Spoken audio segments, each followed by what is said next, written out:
Hi, this is Sunset Mushy, and this is going to be a really quick pick a card reading on what's my next step.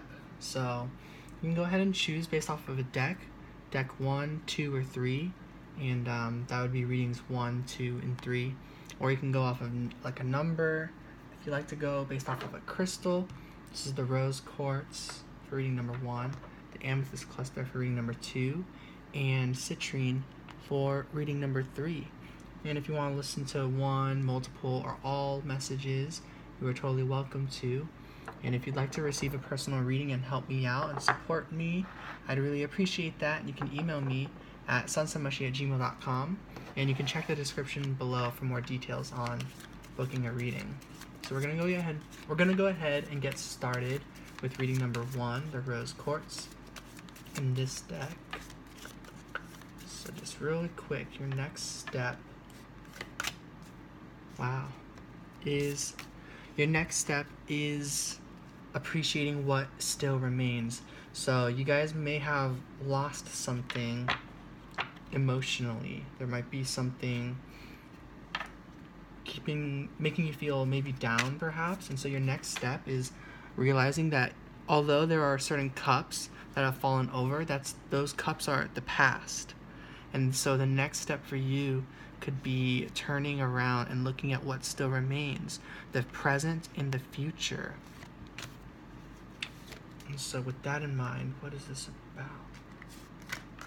The 9 of Wands. So I feel you've been cycling out this energy. There's just like still some painful or sorrowful emotions to still go through. And then the 3 of Pentacles with this one, the 5 of Wands. So we got 2 5s here. Got a 5 of Cups and a 5 of Wands. So the message I'm getting here is literally, you may have come to this reading sort of wondering what to do next. As the title suggests, it's what's my next step. And so this may not give you the answer you're seeking, like specifically what to do, but it is saying like that there are some energy like within you that you are processing through, and you might be conflicted with what to do. Like I feel like you do have a few ideas or different routes to take here, and Spirit is saying that with time, you will be working on yourself, and as you grow, you are going to get more and more in alignment with what you want, making all that conflict sort of resolve, all that sort of like, what's my next step, kind of shift over into, okay, let's just let go of the past. Let's let go of holding on to whatever emotional connections we have with what's been lost. So this could be about a person. This can be just about perhaps holding on to some previous energy from 2018. And so this is like that's being fully released at this time. So your next step is literally continuing letting that go. 10 of Swords, bringing the end to all of that. So you're still cycling out sort of like this ending chapter. And so your next step is literally just, if you're worried that not much is happening right now, or that you don't know what to do in terms of working on yourself, Spirit is saying that's coming from the past. That energy of confusion or uncertainty is coming from conflicted feelings and ideas. And so that all is going to come to an end and bring you more clarity with what you should be doing at this time, which at this time it seems to be thinking, strategizing, planning.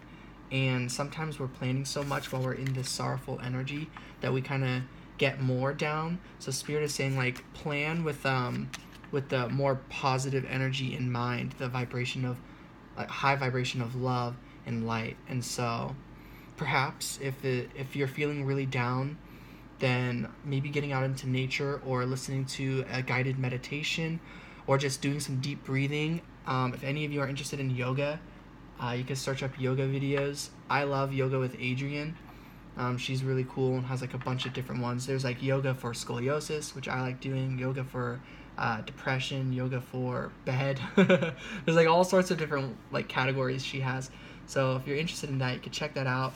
She has a few meditations as well. They're like 7-minute meditation, 10-minute meditation, where it's just kind of like talking and listening to her, and she's just kind of like, yeah, things are chill. I don't know, but that's just an idea. So that's what I'm getting for reading number 1. Sending love and light. I hope that helps. Peace out. All right, so reading number 2 is the amethyst cluster. So let's see, what is your next step? So if you guys are coming from reading number 1 or 3, this might be like some clarification or your next step, but with a different focus. Who knows? I'm sure you guys know, but yeah.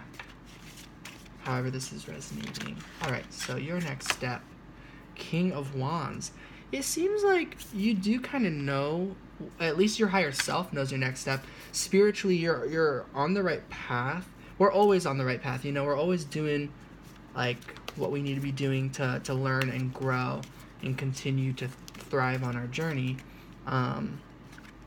Wow, and I did see this card at the bottom of the deck earlier. I was like, I wonder if this is all about just taking action, moving forward. And it does. This is a very action-based energy. So if you listened to reading number 1 earlier, that one was all about like needing time to rest and kind of like figure out what to do. This is kind of like if you came from reading 1, this is kind of like a continuation of that, where like you've kind of planted this idea of like what you want to do, and once you have that idea, your next step is to really make action for that. Really like work on making it happen into the physical world. Take matter into your own hands. Wow, the devil's energy with the Empress. And let go of any negative attachment of like shame or guilt or doubt. Maybe you just want to have fun at this time. Maybe you want to like kind of let loose or do something that's not seen in the most positive light by yourself or by others. But Spirit is saying like, do what you want to do. Kind of honor that. Honor the devil's energy within you. Honor like anything that kind of like seems like that. If that's what's on your mind, I'm just seeing like facing away from it or trying really hard to like keep away from it. It might not be the best approach. The best approach might be an honest approach. It might be looking it straight in the eyes, loving it, understanding why you're addicted to it, why you're into it, and letting that have its own part in your journey.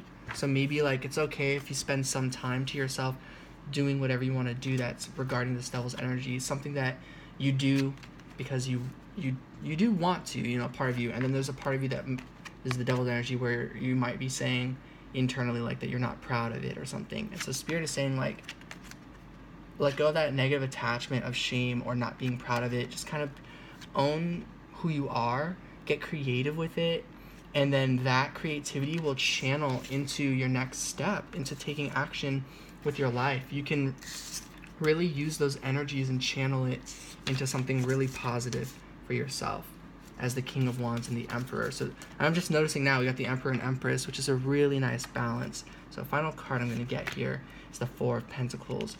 Wow. And so this is like, at some point, if you've been doing that, chances are you guys might be in a cycle of this where you've been indulging and moving forward. And Spirit is saying, like, as you go through that cycle, you know, that's allowing you to expand and stretch. The more you expand and stretch, I like how this is 4 coins to let go of, and there's 4 cards. The more you expand and stretch and do those things and grow and vibrate, like with be in a vibration of love with all these aspects of yourself when it comes towards, you know, listening to your intuition and going towards what gets your what ignites you, and then this aspect of yourself where it's like you're just being practical and you're doing action that you know you need to do, and then this is like taking care of yourself in a way that feels really good for you, a very nurturing, healing way, and then this is like indulging with that aspect, indulging with both of these aspects. And then, yeah, this is like, the parts of these that you don't need, like, these are all good aspects, all energy is, you know, but the parts of these that might be the past version of it, as you continue this cycle, you're going to watch the negative attachments to all these 4 pillars I'm hearing sort of drop. 4 of Pentacles is about needing to let go of something tangible in the 3D space. Actions, behaviors, decisions, I don't know, like repeated ones, stuff like that is what I'm getting. And so your next step is embracing these aspects of yourself, as well as learning to let go of any negative aspects of these. Yeah. All right. So I hope that made sense. I'm sending lots of love and light. Peace out. And then reading number 3. This is the one that I'm going to try to really tune in here with my intuition, because these are going to basically just be fortune cookie cards. I love oracle cards for that reason. So this deck, what is your next step? Confidence is your key to success. So your next step is gaining confidence. I think you already have a next step. Like maybe you have a plan to do something or something like that. Oops. And pretty much your step is preparing for that. Your next step right now is to prepare for when that time comes. So there's some sort of opportunity or event or meeting with somebody or something that is coming your way already. Either plans are already set in motion, like you've already made plans with somebody or something, or there's going to be a situation that comes up where you can make a plan, you can make a decision. So Spirit is saying right now to just work on your confidence. And then the energy is gaining momentum. Yeah, it's just a matter of time. Something is really building up. When it comes to the answers you need are coming. When it comes to communication is what I'm getting here. And your commitment is being tested. So it looks like this is, whenever I see this card, this to me is a question. It's asking you, what do you truly want? And if you already know what you truly want, then stick true to that. Your commitment is being tested. It's like, even if it doesn't show itself in the 3D world, even if other energies can do their own thing, what can you do? You can commit anyways. You can believe in the impossible. That's another card in this deck. You can have faith in your dreams. Now I'm just saying other ones that are in this deck as well. But yeah, I'm just kind of seeing like you're about to learn something really important pretty much when it comes to maybe you and another person, you and a connection, and what you want when it comes to that connection. The answer is going to come, and the energy is really gaining momentum here for this situation to unfold. So for those of you who chose reading 3, I feel this is very much like regarding meeting a person or communicating with someone, something like that. So that's what this next step is regarding. So I hope that's resonating with you out there. And a final message. This was the card I was talking about. Believe in the impossible. Wow. Surrender to the divine. So yeah, it really does look like your next step is pretty chill. Like there's already something coming. So this next step is just talking about when you meet up or go to this event or whatever this is, whatever has been building up for some time. Maybe you've had time apart from someone for some time, and this is about reconvening. Yeah, so I hope that all resonates. I'm sending so much love and light, guys. Take care. Peace out.